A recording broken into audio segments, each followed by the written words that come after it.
जी अस्सलाम वालेकुम दोस्तों, क्या हाल वाले ने ठीक ही वे।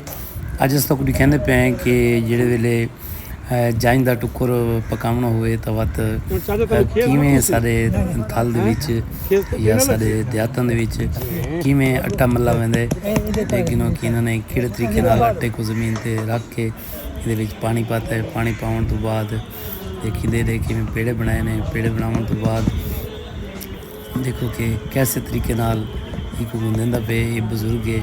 ये सकाफत तकरीबन हुण नायाब थी नहीं वेंदी है। इहो जिहे लोग जिहड़े कि रोटियां बनाउण वाले हैं तकरीबन साडे वस्पे दे विचों नायाब थींदे पैन।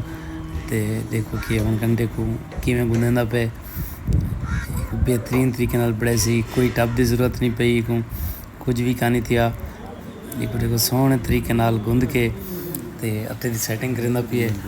ये पानी रलाया सी, नमक रलाया सी। देखो नमक शापर नाल पी है। ये देखो आहिस्ता आहिस्ता एक बैर कढ़ के एक टब च रखता वैंदा।